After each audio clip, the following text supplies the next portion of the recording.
Hello, everyone. This is Dr. Chris Downing, proud superintendent of the Anaheim Elementary School District. Thank you so much for joining us for today's town hall. With the recent emergency authorization of vaccines for children ages 5 to 11 years old, we wanted to provide information to parents who have questions about COVID-19 vaccinations. Before I turn the town hall over to today's special guest to inform our community about vaccinations, I would like to begin with the current COVID-19 data here in Anaheim. There were 280 new cases reported across Anaheim's 7 zip codes for the 7 days through November 2nd, up from 232 cases the week prior. As we share this data consistently in our family letter, we have observed weekly fluctuations and would assume that with winter approaching, the numbers will continue to fluctuate. So joining us today is Dr. Kate Williamson. She is a pediatrician and participant of the CHOC Primary Care Network. She is also the past president of the American Academy of Pediatrics Orange County chapter. Thank you for joining us today, Dr. Williamson. And before you begin, I'd like to start by prefacing your information with a reminder for all of our parents. There is no current mandate for children ages 5 to 11 to be vaccinated. So today's town hall is informational to provide you with the best information we can regarding COVID-19. Dr. Williamson. Absolutely. Well, thank you. It's a pleasure to be here. And I'm hoping today will be really helpful. As a pediatrician, you can imagine I have lots of parents calling me, asking lots of questions about the vaccine. And we've been giving out the vaccine at our office since the day after it was approved. And we have lots of phone calls coming in to get our own patients vaccinated. So I want to start off by talking about just vaccines in general. And actually, if you wouldn't mind going to the next slide, please, that would be fantastic. When we're talking about the COVID-19 vaccine, a lot of the questions that I get from parents is that it feels so new, right? And when it feels really new, that can be scary and overwhelming. But I think it's important for us to understand how kind of vaccines work, and that the COVID-19 vaccine is, while it is technically new, it is working just like any other vaccines that our children are vaccinated with. So this is a great graph here because it really shows how long vaccines have been around, since even just a little bit before the 1900s. And vaccines have become even more safe because we can give smaller and smaller doses of the antigen, which is the protein that we're putting in our body. And the whole point of a vaccine is to tell our body, hey, there's a bad guy out there that could cause us to be sick. So go ahead and build some antibodies, get that army ready, so that when you are exposed, you will be protected. So it's a really natural way for us to build that army and to get ourselves protected. Next slide, please. So with the COVID-19 vaccine, as I'm sure everybody on here knows, we had approval just recently from the FDA as well as the CDC for 5 to 11-year-olds. So a couple of things to know about the 5 to 11-year-old dose as compared to 12 and up. So 5 to 11, the dose is smaller. It is 0.1 milligrams or 10 micrograms, which is a third of the dose than the 12 and older receive. It is the same schedule. So it's the Pfizer vaccine, and it will be 3 weeks after the second dose is 3 weeks after the first dose. So it's 2 doses, 3 weeks apart. It is given in the arm. And it is 2 weeks after that last dose that a child will be considered completely immune. So first dose, 3 weeks later, second dose, 2 weeks after that, they are fully protected from the COVID virus.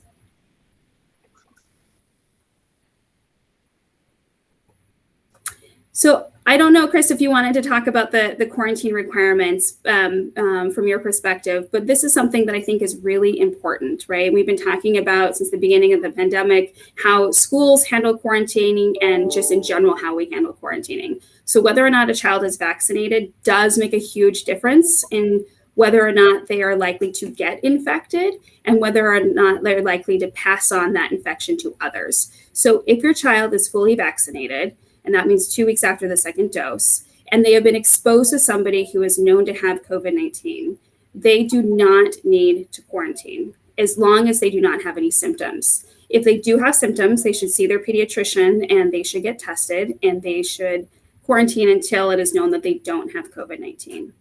However, if your child is not vaccinated, then you do need to assume that they are high risk for both contracting the virus as well as spreading it. And so they do need to quarantine for either a full 10 days or for 7 days, as well as getting tested against the virus. Yes, I think this is important information because, we've had interactions with, different parents this year, and their concern is, well, my child doesn't have COVID. Why do I have to quarantine them? And the reason, again, of course, is for safety. When anyone is unvaccinated, we have to take every precaution necessary to ensure the safety of all. So this, we think, is one of the advantages for those parents who are interested in having their children vaccinated now. You reduce the risk of quarantine. So again, Dr. Williamson, we think this is important information, and we've had different families impacted by this. So thank you for clarifying exactly, one of the ongoing benefits that will be available to families that pursue the vaccination during this time. Absolutely. Thank you. So next slide, and we'll talk a little bit about the questions that have come in. So, we are very pleased to have parents who took the time to submit questions for today's town hall, and just know we're going to answer as many of them as possible. Many of them are similar. So again, our first question is, do I have to vaccinate my child? Maybe I'll start with that. Just at this time, everyone, there is not a mandate in California that children ages 5 to 11 have to be vaccinated. There has been information provided from the governor that that's something that he's looking at down the line, but at this time, there is no mandate. Anything that you'd like to add to that, Dr. Williamson? Nothing to add. I 100% agree. So at this point, it's really focusing on what we need to do to keep our kids safe. There's no, known plan for a mandate at this time. Very good.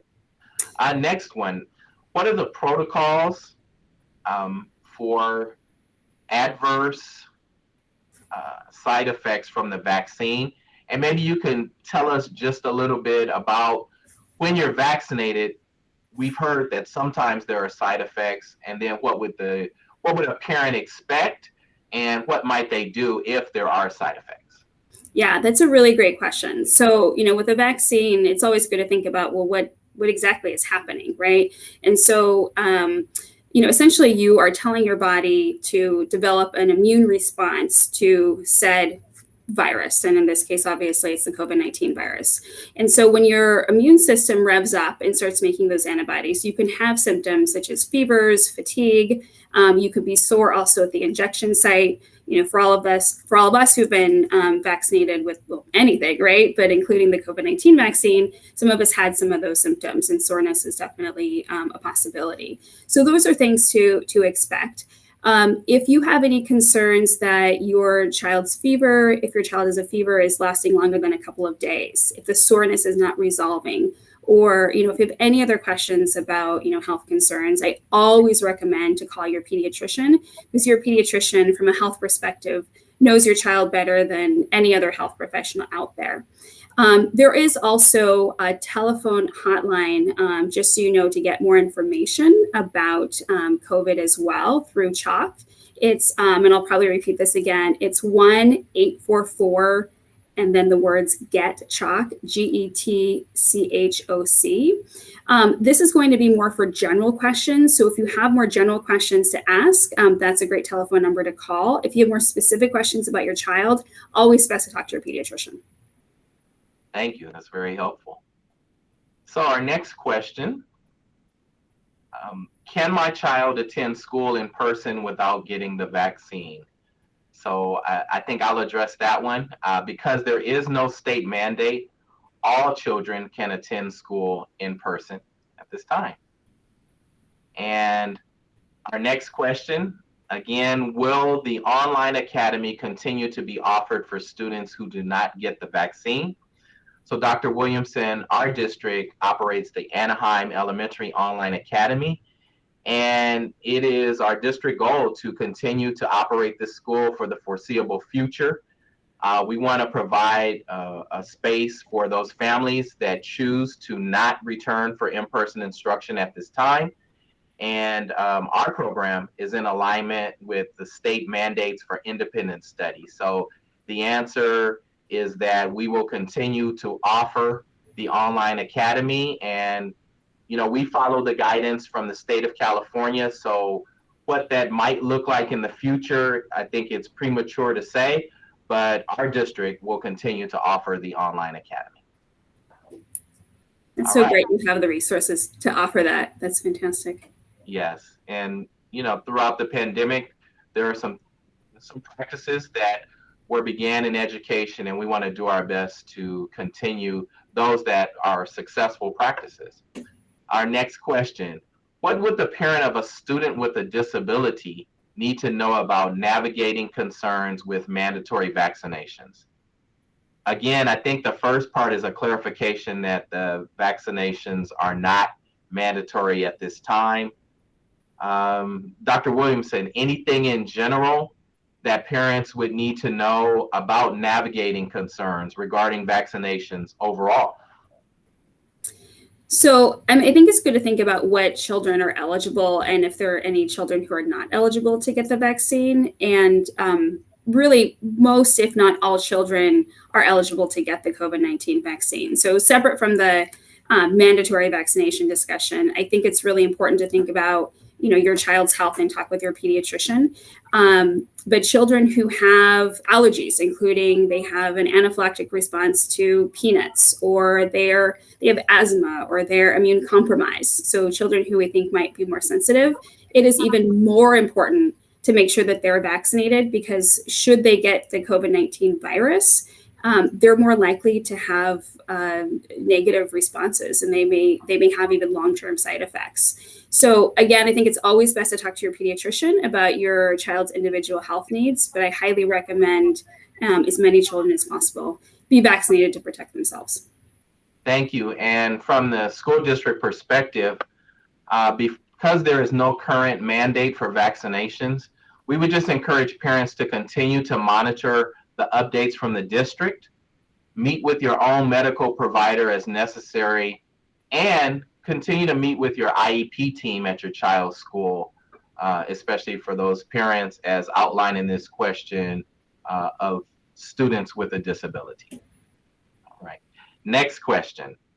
My son is 11 years and 7 months old. Should I vaccinate him now or wait until he's 12 so he can get the full dose? Great question. It's a really good question. I'm getting that question a lot from a lot of my patients' parents. My recommendation is to not wait. So I think it's important to understand why there's a difference in dosage, because I have some 11-year-olds who are huge and some patients and who are 12-year-olds who are very, very tiny. It's not weight dependent. It's truly age dependent. And that's because younger kids have a better immune system than we do. So assuming we're mostly adults sitting on this call, our kids have a much better immune system than we do, part of natural life, right? And so it doesn't take much of the antigen for them to create an entire robust army to protect themselves. And for 11 years, 7 months old, they will create that whole antibody army just fine with the 10 micrograms. Another question I'm getting is, what if my child is 11 and in 3 weeks is going to turn 12? What do you do about that? And they're actually the final recommendation is, well, you should probably go ahead and give your 11-year-old while they're 11 the 10 microgram dose, and once they turn 12 the 30 microgram dose. But it's kind of open-ended because that actual cutoff is a little arbitrary. Kids will be fine with either one. So 11-year-olds getting the 30 or 10 microgram, either way, they're going to get a really good response and they're going to have minimal side effects. So it really comes down to why wait? right? The likelihood that your child's going to be exposed to the virus sometime in the next few months is really high. So I would not wait to get them that protection. Great answer. Thank you. All right, let's look at our next question. How many students have contracted COVID in the school district? How many adults? What is the percentage of district employees? So I would just like to say to our stakeholders that are out there, our district is proud of the transparency involved with us posting all current COVID-19 positive cases on our district school dashboard. We list every positive case of both students and staff by school or district office, and this data is updated daily, and cases are posted during the quarantine period of the positive person. If you were to look now, there are approximately 5 cases amongst our 2,300 staff members, which is about 0.002 or 0.002%. I would invite anyone who's interested in knowing the case rates at your school or our district, please access the dashboard, which is available at aesd.org, aesd.org. And again, this data is updated every single day. All right, and our next question. If the mandate is implemented, will there be an option for students to complete weekly COVID testing as an alternative to getting the vaccine? Well, that will depend on the state guidelines that might come out. Because currently we're in the emergency approval window, there hasn't been any requirement regarding that has been passed on to districts. But for families that are out there, we know that you are aware in our family letter, we just keep providing any information that we get regarding COVID, and we will do our best to keep you informed along the way. Anything you'd like to add to that, Dr. Williamson? No, well, I would just like to compliment your district on getting that information out in real time. I feel like so many of us have been bombarded with information and misinformation, and knowing that you have a school district that you can trust to be completely transparent and give you that data right now, it is, I think, I would assume, a comfort to parents, and it's a comfort for me as a pediatrician to know that the districts are out there like this. Thank you. All right, we'll look at our next set of questions. And the next question, what are the options for parents if their child has a medical condition versus general concerns about the risks and their child's health? It's a great question. And I'm going to say, always kind of go back to your pediatrician, right? I think your pediatrician knows your child's health better than anyone. I'm not sure if there were any kind of specific questions embedded in this. It's a fairly kind of general thought process, right? If your child has a general medical condition, again, I think it's good to know that really there's hardly any contraindications to the COVID vaccine. The only one is if your child has a known allergic response to the ingredients in the vaccine. The main ingredient is something called polyethylene glycol, which if your child has ever had Miralax for some constipation, they have had that. And actually, it's already in a lot of medications. So there's a good chance your child has already had it before. If your child has any allergies to anything else, it does not increase the risk of having a negative reaction to the COVID-19 vaccine. So again, if you have any specific questions about your child's health, talk to your pediatrician, but there's really minimal concerns about side effects with the COVID-19 vaccine. Thank you. Comparing pre-COVID academic performance at the district level, how do our students measure up today? How much ahead or behind are children as a whole? So we just respond to say that learning and development have been interrupted and disrupted for millions of students worldwide.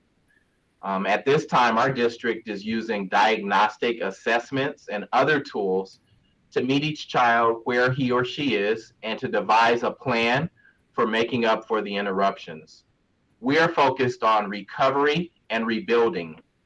We are providing extra investments and opportunities to help students in schools make up lost ground as they return to in-school operations. We have redesigned the system to focus on nurturing the whole child, balancing cognitive with social emotional skills development, and ensuring that all of our students have access to the conditions and resources that enhance learning and development. So our district has lowered class size. We've provided additional support for social emotional learning, and we continue to be focused on making sure that wherever our students are after the distance learning period, we are assessing them and making sure we are supporting their individual needs. I think the second part of this question is how much ahead or behind are children as a whole? We know that our students made progress through the school closure, and we also know that the learning that takes place in a classroom with their teachers could not be replicated. Successful online learning required that students and teachers be familiar and proficient in their use of devices and programs for learning. And our students had access to devices and the internet and were able to meet daily with their teacher and work on self-paced reading and math programs.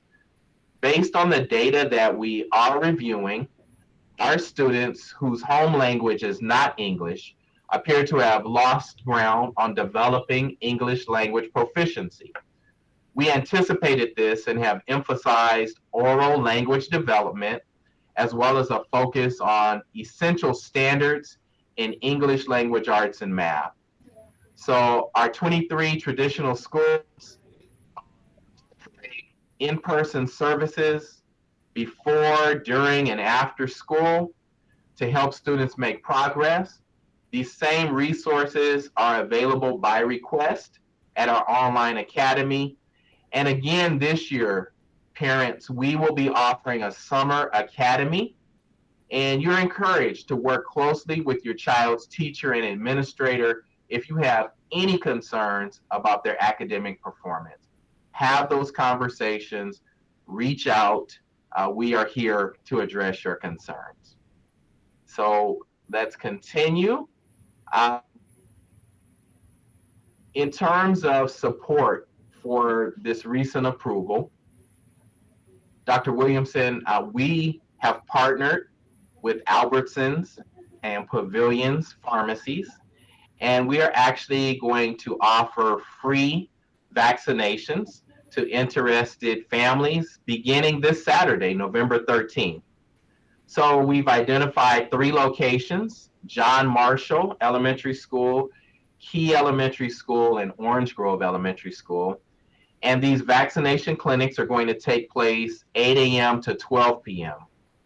We're going to offer vaccines, or Albertsons Pavilions will offer vaccines for everyone 5 years or older. Under 18 must be accompanied by a parent.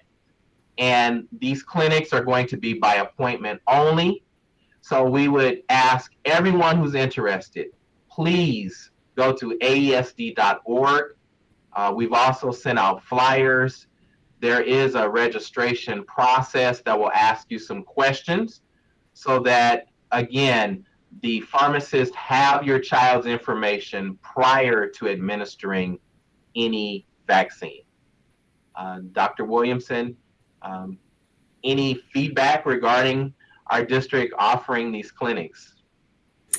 I think it's fantastic. I know my own office is bombarded right now with parents calling to try to get their kids in for the vaccine. So as many opportunities as we can have to open up clinics for all of our littles, as we say, it is really great. I think the sooner we get our 5 to 11-year-olds vaccinated, the safer they'll be, right? And the safer our community will be. Chris, if I can just add to this, I'm hoping everybody can get vaccinated at these times. It's also nice to do it together as a school, right? It has a really great community feel. But for those who may not be able to, you can go to My Turn and or Athena, as well as individual pharmacy websites. And your own pediatrician may have the vaccine. Not all pediatrician offices do, but many do. So there are options, but I would say, gosh, you've got it this Saturday, I would go. Well, thank you for that recommendation. Dr. Williamson, in closing, is there anything else that you'd like to add just about vaccines in general and, this latest approval by the CDC and FDA?